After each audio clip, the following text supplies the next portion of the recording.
Hey guys, Jake here. I'm sorry I couldn't be there tonight, but I'm actually in Phoenix, Arizona, getting ready for my wedding. So I hope that you can forgive my absence.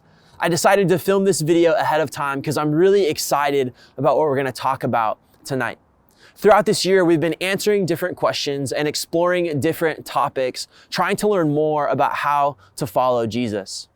And tonight, I wanna ask you, have you ever doubted your faith? How many of you have ever doubted your faith in Jesus? Now, I know you're watching the video, but raise your hand in the room. How many of you have ever doubted your faith? Is it okay if I raise my hand? I know I'm the youth pastor and that I'm supposed to have all the answers, but the truth is, there's been times in my life where I've doubted parts of what it means to be a follower of Jesus. But let me tell you one thing about my faith that I've never doubted. That's the resurrection of Jesus. On the days my faith has been the shakiest, I've never been able to explain away or disprove the resurrection of Jesus. No matter how I look at it, I'm convinced that the historical fact of the resurrection is real. And I want to tell you 4 reasons why I believe that. First, we know that Jesus was executed by crucifixion. It's a historical fact. Jesus was executed by Roman crucifixion. It's recorded by 7 different New Testament authors: Matthew, Mark, Luke, John, Paul, Peter, and the author of Hebrews. Not only that, but it's recorded by 2 non-biblical historians, Josephus and Tacitus.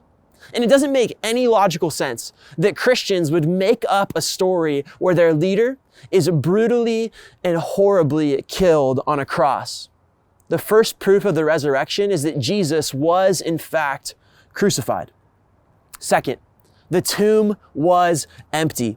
We can be sure that the tomb of Jesus was, in fact, empty because the resurrection, it was the central teaching of the early church.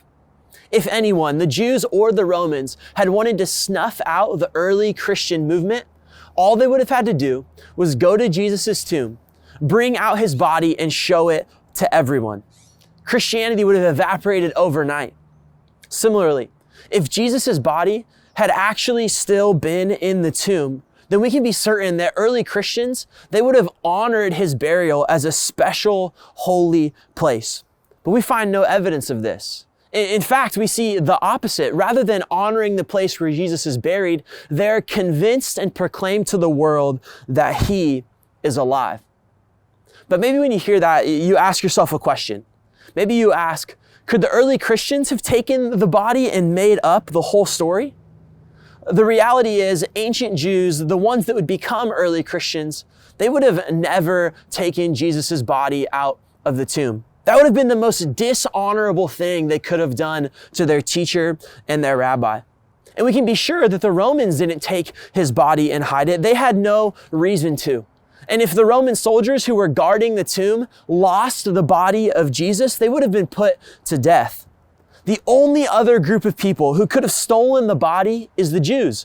And if they had done that, they could have shown Jesus' body to the people and ended the Christian movement before it even started. All of this leads me and millions of other people to believe that the empty tomb, it's a historical fact. The third proof of Jesus' resurrection is the disciples' insistence that they experienced Jesus' resurrected body. Think about it. Each of the disciples have their lives completely transformed by interacting with Jesus after the resurrection. Peter goes from being a coward to leading the early church. James, the half-brother of Jesus, goes from being a critic of the faith to the leader of the church in Jerusalem. What about Thomas, who shifts from skepticism to full-blown worship when he's met by the risen Jesus? And then there's Paul, who spends all of his life as a persecutor of the church and then meets the risen Jesus on the road to Damascus and becomes the world's greatest missionary. The transformation of these disciples and the millions of people who've fallen in love with the risen Jesus since then leads me to believe that Jesus is in fact alive, that he did rise from the dead. The fourth proof of the resurrection is the existence of the church at all. The church in the first 3 centuries faced unbelievable persecution. Christians were burned alive. They were fed to wild animals. They were crucified. They were beaten and mocked. Not only that, but Christians around the world today face torture, decapitation, public humiliation, and so much more. I'm not sure that 2,000 years of Jesus followers would be willing to lay down their lives to face incredible pain and suffering if they weren't completely convinced that Jesus was in fact alive and asking them to follow him. Maybe you're like me. Maybe you doubt your faith sometimes. Maybe you're like me and you have days where you feel like leaving it all behind.